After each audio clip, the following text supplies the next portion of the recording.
Kinikilala na ng ibang bansa ang mga hakbang at pagsisikap ng Pilipinas sa usapin ng Public-Private Partnership. Ito'y kabilang sa mga tinalakay sa forum ng Asia-Pacific Economic Cooperation o APEC sa probinsya ng Iloilo. Ang detalye sa ulat ni George Bandola mula sa Iloilo, live. Tapos nga lang ng pinakahuling press briefing na ginawa dito sa International Media Center ng ginaganap na Asia-Pacific Economic Cooperation Meeting dito po sa Iloilo City. At minsan pa, iginiit ng ating mga experts, yung mga leader na nandito ngayon sa Iloilo, na malaki na ang kontribusyon ng Pilipinas sa larangan ng Public-Private Partnership.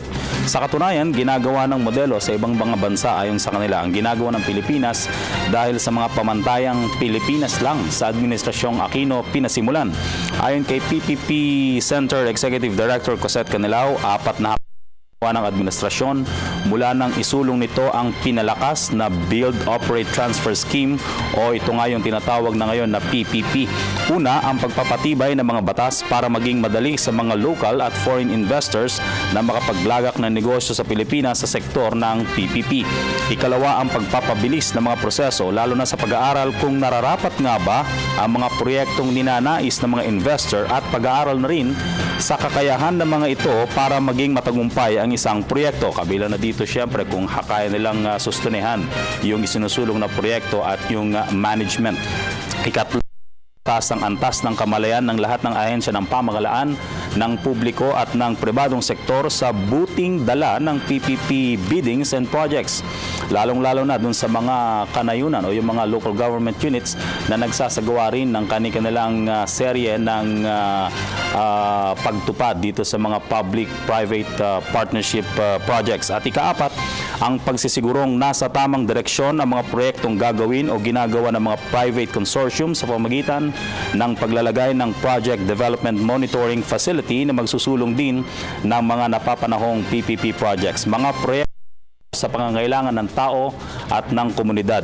Sang-ayon naman dito si Ambassador Neil Reader, ang co-chair ng APEC PPP Experts Advisory Council. Sinabi nitong si Ambassador Reader na kinikilala na ng Canada ang galing at pioneering efforts ng Pilipinas sa mga PPP projects. Kaya bilang tulong, magbibigay ang Canadian government ng $4.2 million para gabayan at magkaroon ng marami pang PPP centers sa buong bansa na direktang hihikayat sa mga investors at magkakaloob ng mga rekomendasyon at magmomonitor na rin ng mga proyekto ilalim sa PPP. Tulad ng Pilipinas, tutulungan din ng Canada ang bansang Indonesia sa halagang $19 million para gabayan sila at turuan ng mga best practices on PPP mula na rin siyempre sa mga detalye sa Pilipinas at estratehiyang ginagawa dito. Paniwala ang dalawa na hindi lang matutulungan ng Pilipinas ng advokasiyang ito kundi ang buong rehiyon ng Asia-Pasipiko dahil mahihimok nito ang cross-border investments on infrastructure na higit kailangan ng tao. Narito magkasunod na pahayag ni Executive Director Cosette Canilao ng PPP Center at ni Ambassador Neil Reader. No barrier for any countries to invest in any PPP project of any territory. However, what they look for are bankable and viable PPP projects. They look for clarity in the processes, transparency, and clear legal regulatory framework.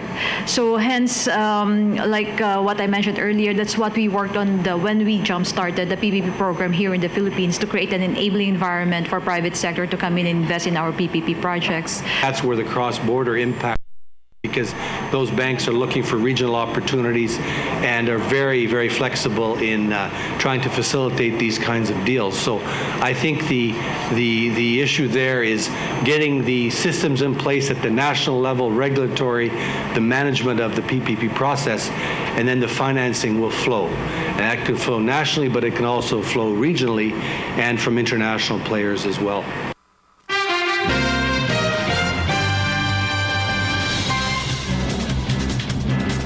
Kanina nga dito sa pinakahuling press briefing ni Mr. Julius Cesar Pareñas, ang isa sa mga coordinator ng Asia-Pacific Infrastructure Partnership, ay iginit nito ang ilan sa mga reforma, mga policy reforms na gusto naisin ng private sector para tuluyang magkaroon sila ng pagkakataong makapagpalawig pa ng kanilang mga investments o kaya ay makapagbigay pa ng mga napapanahong rekomendasyon para mapaunlad yung public-private partnership projects dito sa Pilipinas.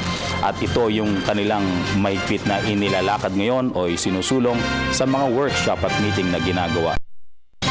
Dito po, mula rito sa Iloilo City, kasama sina Benson Tentayin, Joel Mamaril at Logie Villaflor, mula sa pasilidad ng RTVM at ng Maro para sa Telebisyon ng Bayan, George Bandola.